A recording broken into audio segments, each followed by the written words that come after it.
Muito bem, vamos então, muito bom dia. Nós somos o Grupo de Trabalho com o cargo das audiências na Comissão de Saúde, na Comissão Parlamentar de Saúde. Saudar a vossa presença. Os membros da delegação da Associação Portuguesa de Cancro Cutâneo e da Revista Portuguesa de Farmacoterapia, Professor João Maia e Silva, Dr. José Manuel Rocha Nogueira não está presente, Francisco Rocha Gonçalves, Luísa Silva e Helena Góes. Muito bem. Temos aqui a deputada do Grupo Parlamentar do PSD, Cláudia Bento, e a deputada do Grupo Parlamentar do PS, Irene Costa. Bem-vindos, muito obrigada, estamos disponíveis para vos ouvir. Temos uma grelha de tempos que fazemos os possíveis para cumprir, temos outra audiência a seguir, 10 minutos iniciais para a entidade, depois 5 minutos a cada deputado e depois mais 10 minutos finais. Vamos tentar ajustar dentro dos nossos esforços. Muito bem, chegou agora o senhor deputado do Chega, o Bruno. E vamos então dar início. Obrigada. Muito obrigado pelo convite. A Associação Portuguesa de Cancro Cutâneo não podia deixar de o referir. Tivemos já aqui nesta luta em 2012 convosco, neste mesmo local, a tratar o mesmo assunto, do que resultaram importantes avanços.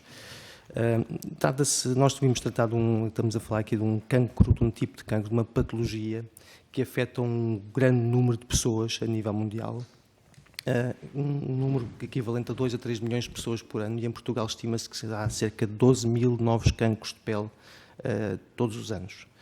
Como eu imaginei que não estariam aqui pessoas muito ligadas à saúde e de forma a perceber melhor o que se passa nesta situação, não resisti à tentação de explicar de uma forma muito sucinta o que é que estamos a falar. A radiação ultravioleta é, sem dúvida nenhuma, aqui o fator determinante. Esta radiação ultravioleta interage com a nossa pele e provoca alterações. Estas alterações são acumuladas ao longo do tempo, ou seja, à medida que vamos apanhando sol, vamos acumulando pequenas mutações celulares. E isto tem muita importância não só nas pessoas que vão à praia, mas também nas pessoas que se expõem cronicamente ao sol. Se eu vos disser que por centímetro quadrado de pele num homem de 60 anos que cronicamente se expôs ao sol na sua atividade profissional, temos 30 focos potenciais de cancro, percebemos facilmente que esse indivíduo está em risco. Não há qualquer tipo de dúvidas a esse respeito. Há um fator de risco, radiação ultravioleta, exposição crónica, o fenómeno acontece. E isto resulta logo de 4 fatores. Fator número 1, dose de radiação que é recebida, sensibilidade da pele, proteção solar e genética.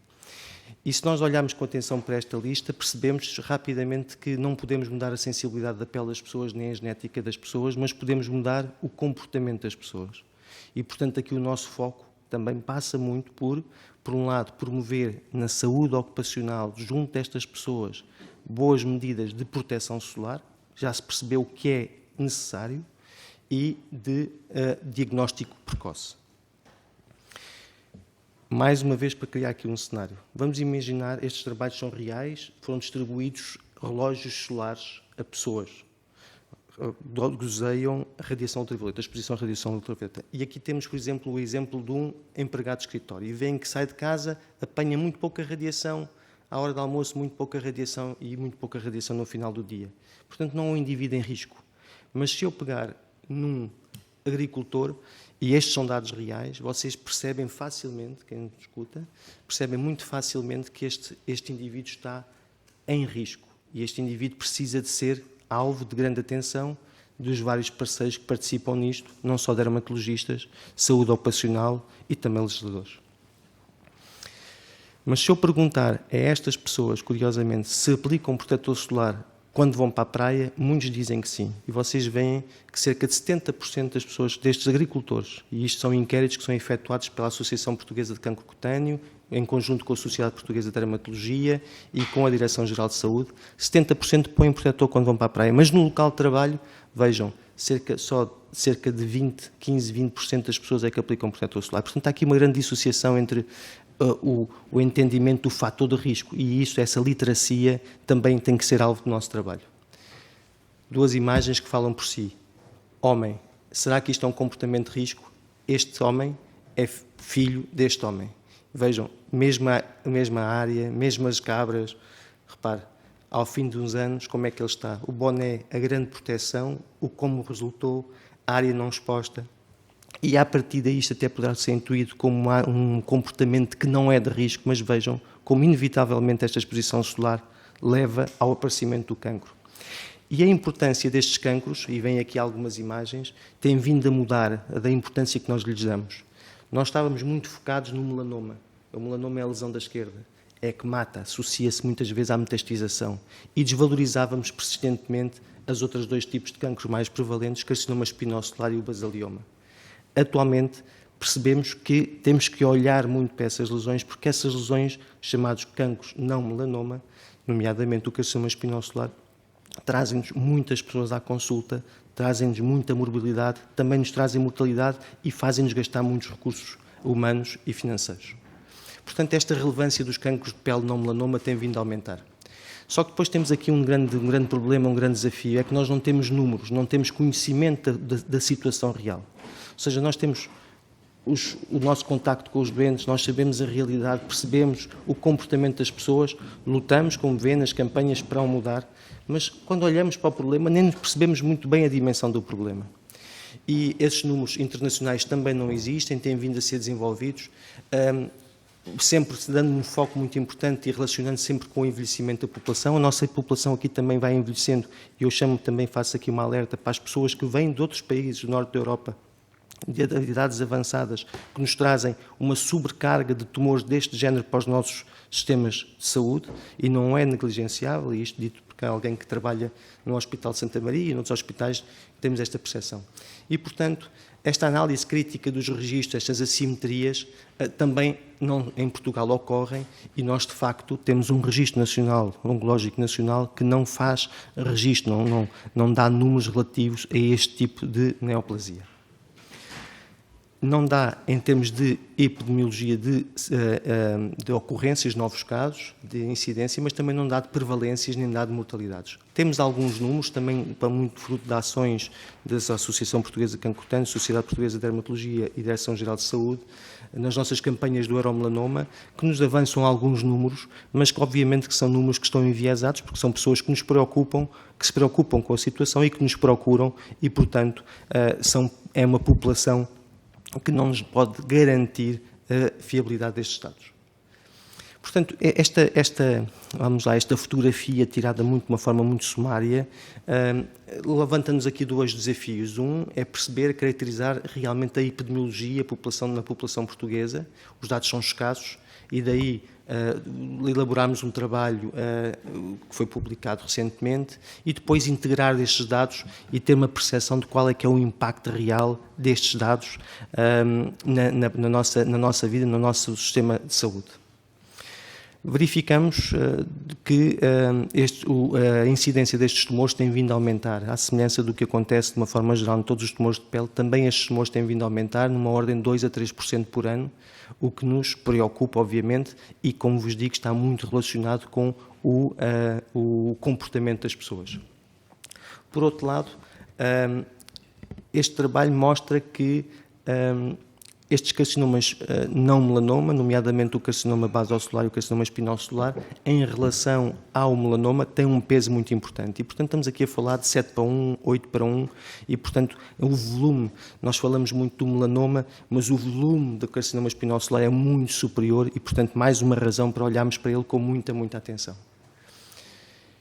Muitas vezes desvalorizado o seu impacto na saúde das pessoas, mas este trabalho também nos mostra que muitos destes doentes, cerca de 1/4 destes doentes, 1/5 destes doentes, chegam a ser internados por causa destes carcinomas e se quando olhamos para, esmiuçamos os doentes que foram internados e percebemos a incidência de metastização ou a necessidade de fazer terapêuticas, quimioterapia ou outras terapêuticas sistémicas, verificamos que tem um peso importante e obviamente que isso tudo se reflete depois nos recursos humanos que são necessários e também no dispêndio de dinheiro.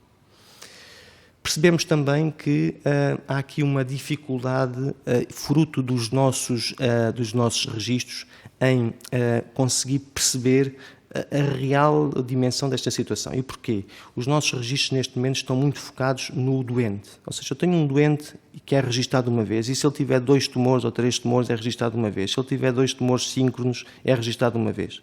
E se vocês olharem para estes, eu vou tentar simplificar aqui a leitura destes gráficos, mas mostro-vos isto mais no sentido de alertar que se nós pensarmos em episódios, em números de cancros, e não pensarmos em doentes, nós começamos a ver uma dimensão completamente diferente, e essa dimensão resulta do facto de cerca de 16% dos doentes terem mais do que um cancro, e numa casuística de um hospital de média dimensão, veem que há doentes que têm 26 tumores destes. Portanto, esta não é a mesma coisa quando eu penso, eu estou a pensar em doentes, mas se eu pensar em episódios, em número de eventos de carcinomas, veem que em termos de recursos humanos é completamente diferente. E, portanto, este avanço, este desenvolvimento também nos registros é mandatório. Numa lógica de contextualizar isto e tentar perceber qual é que é o impacto, os trabalhos decorreram, continuaram a evoluir, e daqui resulta a segunda publicação, que mostra, que tentou quantificar quantas pessoas em Portugal num ano é que existem em cada um dos estádios da doença. Tentar aqui, nós temos um estádio da doença muito pouco avançado, precoce, médio e muito avançado. E vemos aqui que temos cerca de 52 mil doentes num estádio precoce, 18 mil doentes num estádio médio, um estádio muito avançado, 500 doentes. Isto dá-nos números, isto é um grande avanço, permite-nos organizar, dimensionar, sabemos com o que é que contamos, mas também nos deixa preocupados porque estamos a falar de cancros e há uma necessidade absoluta de os prevenir e, sobretudo, os diagnosticar precocemente, e temos que ser muito eficazes no diagnóstico precoce, sobretudo destes doentes de uma fase precoce, e muitas vezes relacionados com a atividade profissional e, possivelmente, com muita facilidade, podem ser detectados num contexto de saúde ocupacional. E, portanto, aqui 73% dos casos de carcinoma espinhal solar encontram-se estádios precoces. Faço só uma comparação muito rápida com o melanoma. O melanoma temos 90% dos casos em fase precoce. Aqui, lá está a desvalorização, a falta de literacia, as pessoas, mesmo os profissionais de saúde, que podem não estar atentos e que deixam avançar de outra forma. Eu procuro a mancha negra, a pinta negra, mas eu não valorizo uma lesão pré-neoplásica ou neoplásica numa fase precoce e deixo-a evoluir, não desencadeio o tratamento a esse doente adequado. E, portanto, esta diferença entre o melanoma é também uma área de trabalho. E este trabalho também nos mostra taxas de mortalidade. Que impacto é que isto tem? E nós verificamos, é novo, verificamos que tem taxas de mortalidade importantes, não tão elevadas como no melanoma, mas de todo importante valorizar. 3 notas de esperança positivas, não gosto de acabar isto com dramas, e, portanto, 3 notas de esperança. Ponto 1, mensagem positiva baseada em realizações. Nós fazemos muitas campanhas, estamos muito no terreno, a Associação Portuguesa de Cancro Cutâneo e a Sociedade Portuguesa de Dermatologia, e temos situações curiosas que me deixam esperança. Por exemplo, neste caso com a empresa Mamotengil, com quem fazemos trabalhos todos os anos de campo, vamos para o campo, falamos com os funcionários e conseguimos convencer a própria administração da Mamotengil a distribuir equipamento de proteção e protetores solares no terreno. E fazendo inquéritos antes e depois percebemos que isto tem um impacto imenso na saúde ocupacional, e isto deixa-me esperança, portanto, à vontade das empresas. Um desafio, nós mudamos, estamos a conseguir mudar fruto dos esforços coletivos de todos, também aqui presentes, estamos a mudar o comportamento das pessoas em relação à praia. Reparem, e muitos de nós, pensando nas nossas famílias, se calhar pensamos assim, se em 2006 o pico das pessoas que entravam na praia era à 1 hora e depois diminuía, e o pico das pessoas que saíam da praia era às 6 horas, em 2017 temos um pico de entrada na praia às 9 horas, um segundo pico de entrada da praia depois da hora do almoço. Vejam como isto mudou completamente, está a mudar completamente o paradigma da praia. Não quer dizer que as pessoas não tenham uma falsa sensação de segurança e não façam lá as suas asneiras, mas já estão a interiorizar. E muitas destas campanhas, muitos destes esforços estão focados na praia. Nós temos que continuar a lutar na praia, mas muito na saúde ocupacional, porque, como perceberam dos primeiros slides, a associação é clara. Temos sol, fator de risco de radiação ultravioleta, temos exposição crónica. 1 hora de sol na praia é igual a 1 hora de sol no campo agrícola. E as pessoas no campo agrícola não têm o cuidado e nós temos que ajudá-las a ter esse cuidado. E temos que mudar isto. Eu acho muito curioso este estudo, não posso resistir de o trazer, e é o último slide que vos mostro. Os mesmos mexicanos, a mesma genética. Os mexicanos que trabalham no México vestem-se de uma forma, têm um horário, também trabalham na agricultura. Os mexicanos que trabalham na Califórnia vestem-se de outra forma, têm outro horário e também trabalham na agricultura. Quem é que tem mais cancro de pele? Muito mais os mexicanos que trabalham na Califórnia. Não têm horas de pausa, ganham à hora, protegem-se menos, já não usam os chapéus de abas largas, minimizam as roupas para estarem mais frescos, interiorizam a cultura americana. E só estes comportamentos fazem disparar os carcinomas, neste caso o carcinoma espinhoso celular, saúde ocupacional. Nós temos a obrigação de tentar mudar isto. Muito obrigado. Muito obrigada pela exposição. Nós depois faremos chegar este slide aos senhores deputados presentes. Vou passar a palavra ao grupo parlamentar do PS, a senhora deputada Irene Costa.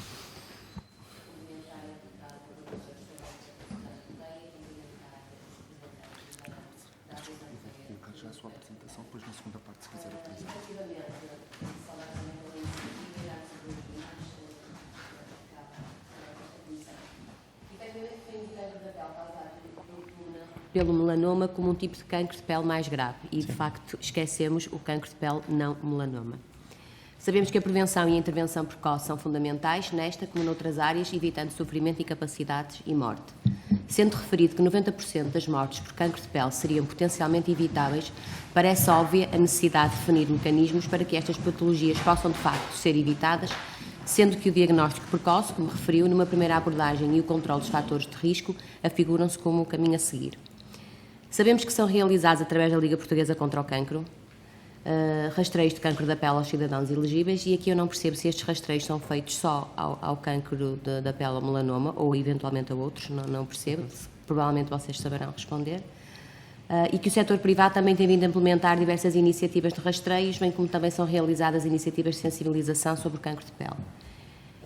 Admitimos que nunca é demais falar sobre estas áreas e queria-se solicitar a clarificação da referência a que aludem na vossa exposição de que a prevenção, o rastreio e o acesso a cuidados de saúde atempados e adequados são negligenciados e que propostas é que vocês apresentam para combater esta situação, designadamente se há alguma articulação ou se está prevista alguma articulação em termos de prevenção e de maior divulgação e sensibilização com as câmaras municipais. E qual é a perspectiva que vocês têm da intervenção junto às entidades empregadoras no sentido de proteger os profissionais à exposição solar, na medida em que este tipo de carcinomas tende a aparecer na cabeça, na face, no pescoço, nas mãos e nos braços, ou seja, nas áreas mais expostas ao sol? Eu tenho conhecimento que, por exemplo, há muitas empresas, quando tem muito barulho, que os funcionários são obrigados, em termos de legislação em vigor, a usar as proteções auditivas, se há alguma norma, alguma orientação nesse sentido. Se existem também dados sobre a percepção ou consciencialização dos trabalhadores face à importância da autoproteção e vigilância. Qual é a percepção que vocês têm, também falam aqui na vossa exposição, qual é a percepção que vocês têm sobre o funcionamento das notificações junto do Departamento de Doenças Profissionais? E qual é o fluxo de informação, face aos resultados dos estudos que têm e dos relatórios que têm, se há algum fluxo de informação para que possa chegar às entidades competentes, se há algum fluxo de informação que cheguem a esses dados para que as entidades depois possam melhor intervir. Obrigada. Muito obrigada, Sra. Deputada. Deputada do Grupo Parlamentar do PST, Cláudia Bento. Tem a palavra. Obrigada. Para cumprimentar a Sra. Deputada coordenadora, os senhores e os senhores deputados aqui presentes e também felicitar a presença da Associação Portuguesa, as explanações dadas e aqui a informação trazida. Quanto à minha intervenção, portanto, mais uma vez agradeço a informação e as explicações aqui fornecidas e é realmente fundamental não só sensibilizar a população para as medidas de precaução a adotar, como também sensibilizar todos os profissionais para termos uma radiografia dos números reais desta patologia, de forma a obter-se um tratamento mais adequado e precoce. O Sr. Presidente da Associação Portuguesa da Altura, o Dr. Osvaldo Correia, referiu, e passo a citar, muitos dos cancros da pele não são tratados nos hospitais públicos, mas nos hospitais públicos os custos ascenderam a 140 milhões de euros. E isto remonta para 2018. e, portanto, as perguntas que eu gostaria de deixar é se considera que o acesso a uma consulta de dermatologia é uniforme ou não em todo o país. Eu, como médica, sei que há muitos hospitais em que não é possível ter uma consulta de dermatologia atempada e, portanto, isto, de certo modo, fará com que muitos doentes não sejam observados nem tratados no público e, portanto, terão que ser encaminhados para o privado, aqueles que têm essas possibilidades, e os que não têm possibilidades aguardam e demoram por uma consulta, por uma primeira consulta e orientação. E, portanto, este tratamento fora do Serviço Nacional de Saúde, se consideram ou não, se pode ser decorrente da falta de profissionais de saúde, dermatologistas, e do tempo de espera prolongado por uma consulta. Para além do mais, eu sou de uma região do interior, é também no interior que temos períodos maior exposição, não só, mas atendendo às profissões, à agricultura, é nas regiões do interior e é também nestas regiões que o acesso a estas consultas é mais atrasado, mais demorado, o acesso, há iniquidade no acesso. E, portanto, que medidas é que vocês consideram que poderiam ser implementadas nestes territórios de forma a dar a estas populações uma resposta adequada? E aqui trago esta questão. Qual o papel da teleconsulta, nomeadamente não só nos cuidados, mas também nos cuidados de saúde primários, na orientação destas patologias? Também o Presidente da Associação Portuguesa defendeu na altura hoje que os elevados custos do tratamento dos cancros da pele não melanoma têm de refletir-se no registro obrigatório destas patologias para um tratamento mais adequado e precoce. E, portanto, aqui pergunto-lhes como é que acham que poderia ser agilizado este registro.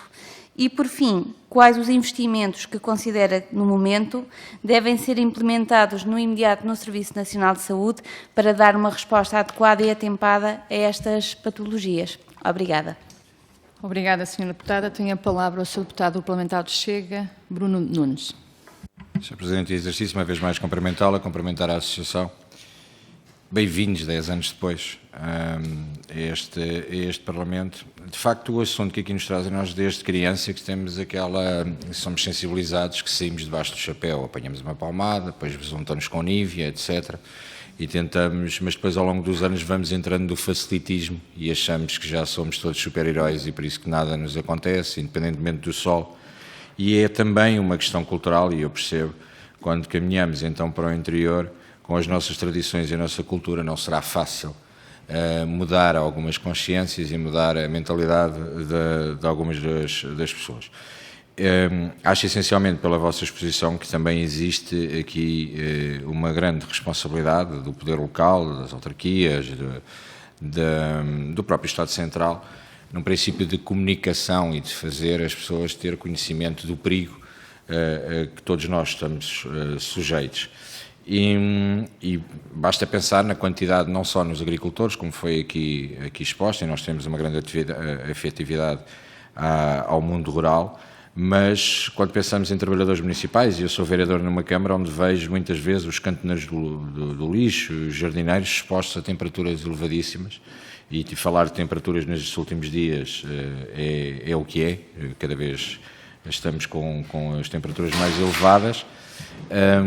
Os agentes da autoridade e toda a exposição de quem são aqueles que estão a fazer patrulhamento na rua, etc. Por isso existem uma série de funcionários do Estado e profissões afetas que estão sob a responsabilidade do Estado, que elas próprias têm muita exposição. Agradecer a preocupação que aqui trouxeram e dizer que da parte do Grupo Parlamentar do Chega, e neste caso em particular, acumulando as funções de Coordenador Autárquico Nacional do Partido, farei e entrarei em contacto convosco ainda hoje ou amanhã para, pelo menos a nível municipal e nas câmaras municipais onde temos representatividade, de imediato dar entrada de uma proposta em todas as assembleias municipais para criar um programa de rastreio e sensibilização nas câmaras municipais onde temos responsabilidades, onde temos eleitos, e assumir aqui convosco esse compromisso por parte do Partido Chega. Obrigado. Obrigada, Sr. Deputado. Não temos mais deputados para usar a intervenção. Eu passava novamente a palavra ao Sr. Professor. Eu vou responder a algumas questões, não vou responder à totalidade das questões, porque algumas delas intrincam, estão muito ligadas com a apresentação que vão escutar a seguir. E como elemento da Direção-Geral de Saúde, poderá dar informações mais com outra riqueza e outra certeza. Quando falou, Sra. Deputada, se é um cancro negligenciado, aqui há sempre, há duas vertentes aqui. Uma vertente importante é o negligenciar da própria pessoa, e isso é uma coisa que nos preocupa, ou seja, nós muitas vezes percebemos que estes tumores não são valorizados. António vai ver esse sinal, António vai ver esse sinal e o António não vai ver o sinal. A Maria marca-lhe 2 consultas, marca 3 consultas e o António, à 13ª consulta, vai à consulta. E quando nós falamos nessa negligência, muitas vezes não estamos a culpar ninguém, simplesmente é o neglect, é a negligência, é o não valorizar da pessoa que não procura em tempo útil essa ajuda. Obviamente que também é um facto, e nós quando fazemos inquéritos às pessoas que estão envolvidas também na área da saúde, o grau de conhecimento que têm em algumas destas patologias, percebemos que em termos de atualização, podemos melhorar. E há dados que nós temos de inquéritos que fazemos que percebemos que algumas profissões na área da saúde não valorizam tão bem quanto deveriam, provavelmente. E isso carece, obviamente, de formação, não é drama, é simplesmente formação, é melhorar a literacia para estas patologias, trazê-la para a ordem do dia, de forma a que as pessoas, quando olham para uma determinada lesão, lhes ocorra que aquilo está ali e aquilo é para tratar. Estão assoberbadas com a diabetes, estão assoberbadas com a hipertensão arterial, o foco está ali, não está acolá. É trazer o foco também para acolá. E, portanto, trazer para a ordem do dia da prática clínica, trazer, sobretudo, e é isto que nos preocupa hoje aqui, trazer para a saúde ocupacional, para a medicina do trabalho, porque é uma área que, por excelência, de proximidade com as pessoas e que pode ser alvo de regulamentação e melhoria e, portanto, é uma área passível de nos dar aqui uma grande ajuda. Quanto aos rastreios, sim, estes rastreios têm vindo a ser realizados, têm vindo a ser realizados também pela Liga, por outros intervenientes. Eu sou da Associação Portuguesa de Cancro Cutâneo e colaboramos também com a Liga. A própria Sociedade Portuguesa de Dermatologia faz rastreios, principalmente com um foco muito especial, e nós falávamos ali do envelhecimento nos lares de terceira idade. Há, ao longo de vários anos consecutivos, muitos esforços neste sentido, porque percebemos que são pessoas que, fruto da sua atividade, fruto da sua genética, dos seus comportamentos, precisam dessa ajuda, porque a incidência é relevante. No que diz respeito às questões mais relacionadas com a saúde ocupacional e com a interação entre as partes, eu vou-me remeter, poderei contribuir, mas depois da apresentação. A Sra. Deputada falou daqui da capacidade de resposta do Sistema Nacional de Saúde. Eu poderei responder, embora sinta que estou a fugir um bocadinho ao foco que me traz aqui, mais focado, sem desvirtuar a pergunta que me faz de forma alguma, mas mais focado aqui em arranjar medidas práticas para que possamos aproveitar a medicina do trabalho para nos dar uma ajuda.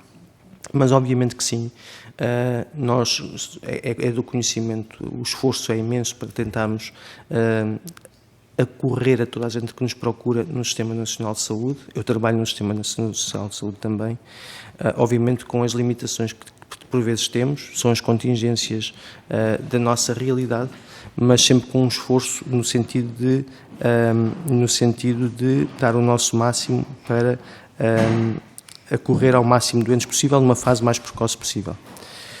Falou na teleconsulta e a teleconsulta realmente é um ponto importante aqui. A teleconsulta permite aproximar o doente de um cuidado especializado, como também concordará. A teleconsulta na dermatologia acaba por ser um pau de dois bicos.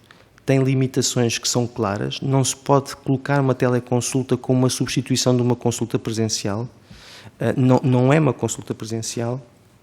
Eu faço teleconsulta, eu já fiz teleconsulta e posso-vos dizer, não é que eu seja o melhor dermatologista do mundo, mas tenho franca convicção que em cerca de 30% a 40% das vezes eu não consigo fazer um diagnóstico certo. E, portanto, isto aqui não é um sinal de fraqueza da minha parte, é simplesmente um reconhecer uma limitação que resulta da técnica.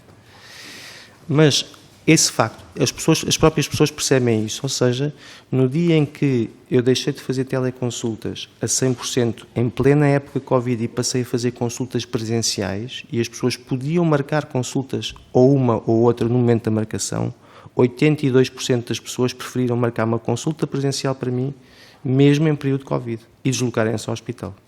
E isso para mim também me deu um sinal de que a própria pessoa intui que a consulta presencial em dermatologia é mais valiosa e é mais certa.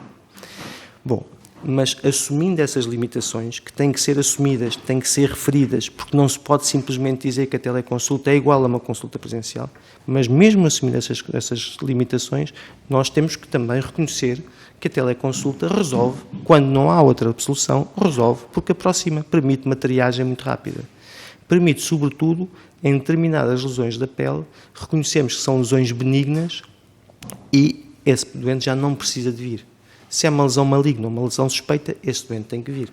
Ou seja, aí eu não tenho que ter uma certeza absoluta, porque eu não, em caso de dúvida, mando vir. Não já é diferente. E, portanto, é uma mais-valia. E se nós transportarmos para aquilo que nos traz aqui hoje a teleconsulta, e se nós, usando a medicina ocupacional, com recurso a uma teleconsulta, com recurso a uma fotografia do corpo inteiro, vamos imaginar, e eu aqui isto não estamos combinados, mas vamos imaginar que numa observação de medicina ocupacional eu tirava uma fotografia aos doentes. Eu tirava sempre uma fotografia. Eu sei que 70% dos cancros de pele aparecem em pele normal. Ou seja, é uma pinta nova que aparece. Não é preciso muito. É uma fotografia que eu tiro e eu comparo, e vou comparando sempre com a primeira, não com a última de preferência, e eu posso conseguir detectar ali cerca de 70% dos cancros. Portanto, estão a ver que às vezes estas ferramentas, e se houver dúvidas, encaminhamos por teleconsulta. E, portanto, o utilizar essa ferramenta, sem dúvida nenhuma, é uma mais-valia, mas com a ressalva de não se considerar igual a uma consulta presencial. E eu aí reconheço as minhas limitações. Quanto ao registro oncológico, percebeu-se rapidamente que o registro oncológico, na área do melanoma, está muito sofisticado, tem um lapso de tempo entre as publicações e os dados que são publicados e o momento da publicação tem um lapso de tempo importante, mas fruto da própria orgânica do registro, mas é rico em termos de informação. O que se passa aqui é que não nos dá informação sobre outros tipos de cancro, que é o que nos falta, é o que eu vos tentei demonstrar, é o que nós tentamos demonstrar ou remediar com este estudo que vos apresentamos, e eu penso que será uma área de avanço aqui. Porquê é que isso não acontece? Logo à partida, porque há duas falhas. Uma principal é, ao contrário do que acontece no melanoma, que qualquer laboratório é obrigado a fazer o report, a anunciar que se ocorreu um melanoma, e, portanto, tem essa obrigação. No caso dos carcinomas basocelares e carcinomas espinocelares, não há essa obrigação. E, portanto, se houvesse essa obrigação, naturalmente nós poderíamos ter dados mais reais. Em segundo lugar, nestas patologias, e eu reconheço isso como médico, sei que há uma dificuldade adicional, eu já me estou a alongar, já estou a sentir os olhares aqui, olharem para mim, a fulminarem-me, mas estou entusiasmadíssimo a falar. Enquanto me forem ensinando com a cabeça, eu vou falando. Há lesões aqui que são há lesões que são muito iniciais e há lesões que são mais avançadas, e portanto aqui esta diferença entre o pré e o avançado, e há muitas lesões destas que são acabadas por serem retiradas fora dos ambientes hospitalares, e um bocadinho também dando a resposta, há muita desta medicina, há muito destes tratamentos que são realizados fora do Sistema Nacional de Saúde, e isso obriga a um esforço adicional legislativo, regulatório, no sentido de obrigar as pessoas que também estão nessa área a fazerem esses reportes. Portanto, é todo um esforço que é execuível, estou convencido que é execuível, mas tem que ser, obviamente, com a vossa ajuda, porque de outra forma não é possível. Muito obrigada. Vamos conseguir ser breves, que nós temos outra audiência a seguir. Ora, bom dia. Agradeço à Comissão Parlamentar de Saúde ter-nos recebido para falarmos de uma situação que, como disse o professor, é bastante relevante e bastante preocupante até certo ponto. Basicamente, a minha parte, por assim dizer, é apresentar-vos um bocadinho um paper, uma call for action que foi definida precisamente na sequência da publicação desta outra, que ocorreu em 2019 e que foi fruto da reflexão de 9 organizações europeias na área da dermatologia e da área do cancro. E que, basicamente, este paper definiu algumas estratégias relativamente simples como forma de prevenir e de tratar o mais precocemente possível este tipo de cancro, portanto, o cancro cutâneo não melanoma. Relativamente a esta situação, é evidente que nós temos, a nível, como já foi referido, a nível de profissões de risco, profissões de maior risco, aquelas que têm maior exposição solar, como já foi referido, temos o setor da pesca, o setor da agricultura, que por cima em Portugal tem uma relevância particularmente importante, e temos o setor da construção civil, e para além disso temos todas aquelas outras atividades que obrigam a uma permanência no exterior, nomeadamente por parte das autoridades, sejam autoridades policiais, sejam autoridades militares. Esta reflexão em Portugal verificou-se mais recentemente e basicamente contou com a participação de todas estas associações ligadas quer à área da dermatologia, ligadas à área da medicina baseada na evidência, à área da Direção-Geral da Saúde ligado diretamente ao Programa Nacional de Saúde Ocupacional, à Sociedade Portuguesa de Oncologia e Portuguesa de Medicina de Trabalho e também à Revista Portuguesa de Farmacoterapia, ou seja, foram este grupo de entidades que, através dos peritos que designaram, estabeleceu, definiu uma estratégia, que é uma estratégia que, do nosso ponto de vista, é uma estratégia que tem um custo-benefício muito elevado, ou seja, custos muito reduzidos para benefícios, nomeadamente para a saúde, bastante consideráveis e que seriam bastante fáceis de implementar. Assim, aquilo que eu irei apresentar muito sumariamente, com a necessária reserva relativamente ao tempo disponível, são estas recomendações, o Call for Action, para o controle e prevenção do cancro cutâneo não melanoma em trabalhadores com profissões de risco. Ora bem, uma das primeiras recomendações é precisamente a nível da organização dos serviços de saúde e segurança do trabalho, ou seja, assegurar que todas as empresas com atividade profissional de risco de desenvolvimento deste tipo de cancro têm serviços organizados de segurança e de saúde do trabalho. Isto é uma obrigação legal. Ou seja, isto já está definido na lei portuguesa desde há muitos anos e o que é certo é que nós ainda não temos uma cobertura nacional a nível de serviços de saúde e segurança do trabalho organizados. E isto porquê? Porque é evidente também nos deparamos a montante com outra situação que é alguma carência de profissionais habilitados para essa área, sejam médicos de trabalho, sejam enfermeiros de trabalho e, como é lógico, se temos que ter uma cobertura universal, e quando eu digo universal significa que é em todos os setores, seja no setor do Estado, seja a nível do setor privado, é evidente que, mesmo que neste momento produzíssemos umas dezenas largas de profissionais, não teríamos ainda assim hipótese de ter cobertura a nível nacional. De qualquer maneira, nós aqui o que salientamos é que, pelo menos nas empresas que têm trabalhadores expostos a este risco particular, essas deveriam ter este tipo de serviços como forma de ter uma vigilância assegurada para os trabalhadores a nível da sua saúde relativamente a este fator de risco importante, mas também como forma de, através desses próprios serviços, servirem para formar e informar não só os empregadores, mas também os trabalhadores relativamente às principais medidas de prevenção deste fator de risco. Uma segunda reflexão, a nível do Registro Oncológico Nacional, que já se referiu qual é a sua importância. É evidente que os registros oncológicos são de primordial importância enquanto fonte de informação universal em cada país relativamente aos cancros.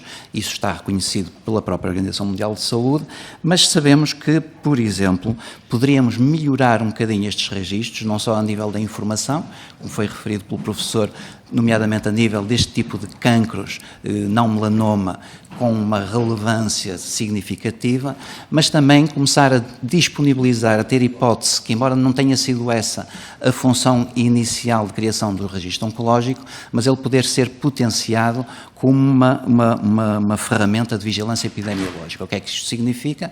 Significa que, a partir do momento em que os casos são notificados para os registros oncológicos, que houvesse maneira de transmitir informação, por exemplo, sempre que esses cancros estivessem associados às tais profissões de elevado risco. Porque não me custa dizer que, quando encontramos um trabalhador de uma determinada atividade com este tipo de cancro, é evidente que isto acaba por ser o vértice do iceberg. Significa que se temos com um caso diagnosticado, nós podemos ter a certeza que nos meses ou anos seguintes vamos ter outros trabalhadores que, se não forem implementadas medidas de prevenção, vão continuar a integrar estes registros oncológicos, é evidente, seguindo o percurso normal a nível da sua parte de avaliação, da sua parte de terapêutica e de tratamento, mas é evidente que, se conseguíssemos agilizar no sentido destes registros terem essa função também de vigilância epidemiológica e de emissão de alertas sempre que tivéssemos trabalhadores nestas circunstâncias, seria uma mais-valia.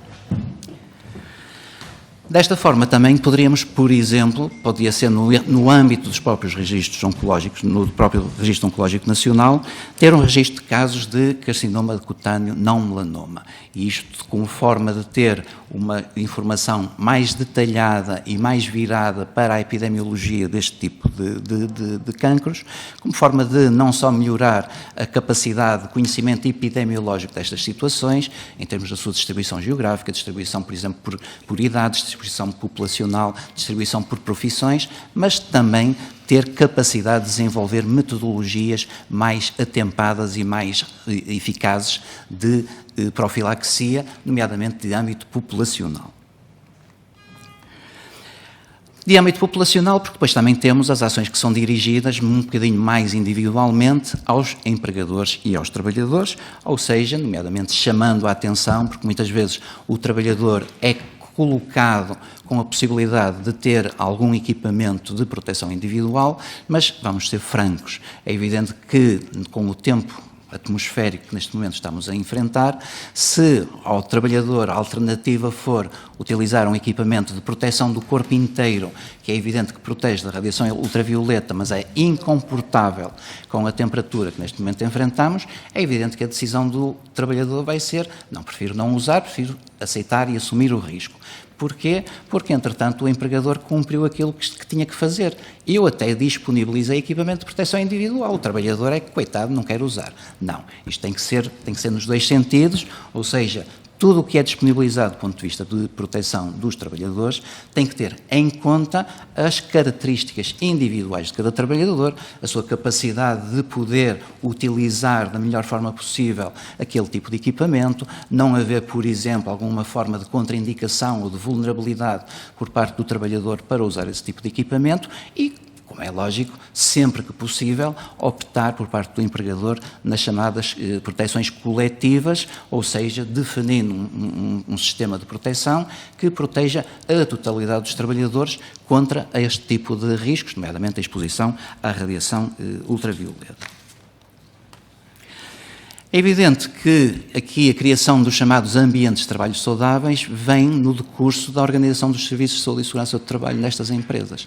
Porque se tivermos serviços bem organizados, com profissionais habilitados a trabalhar nestas empresas, eles próprios, no âmbito das suas competências, no âmbito das suas obrigações, devem organizar e estabelecer e definir estes ambientes de trabalho saudáveis que basicamente visam definir qual o melhor tipo de equipamento de proteção, seja coletivo, seja individual, de forma a que o trabalho não seja um fator de doença, mas seja um fator de promoção da saúde para estes trabalhadores. E o trabalho não tem que ser forçosamente uma forma de desencadear doenças. O trabalho tem que ser uma forma do trabalhador se sentir bem, se sentir integrado perante a sociedade e ter uma forma de contribuir para o desenvolvimento económico do país. E não tem que ser forçosamente um local onde ele vai para vir a contrair situações graves, algumas delas, por exemplo, cancros profissionais, que são perfeitamente evitáveis na maior parte das situações. Por outro lado, chamo ainda a atenção que quando estamos a falar em exposição à radiação ultravioleta, em grande parte dos grupos profissionais que referi, há muitos outros riscos, nomeadamente riscos físicos e riscos químicos, que também estão em causa, nomeadamente a nível da construção civil, a nível, por exemplo, da parte da agricultura, com os pesticidas, etc., que acabam por funcionar muitas vezes como cofatores e também como fatores de risco de outro tipo de situações também de doença profissional e que podem também concorrer para agravar a situação inicial de cancro cutâneo. No seguimento desta criação dos ambientes de trabalho saudáveis, é evidente que o ajustamento, por exemplo, dos horários de trabalhadores, como foi referido na experiência que o professor falou, em termos de trabalhadores que trabalham no México ou nos Estados Unidos quando imigram, e o termo de comparação entre o desenvolvimento e o maior risco de desenvolvimento desse tipo de cancros, é evidente que está bem notado e está bem identificado. Relativamente à temática de formação e informação, mais uma vez chamo a atenção que é de fundamental importância o papel destes serviços de saúde e segurança do trabalho, o papel do empregador acima de tudo, mas é evidente que o empregador só pode fornecer boa formação e boa informação se ele próprio estiver munido desse tipo de ferramentas.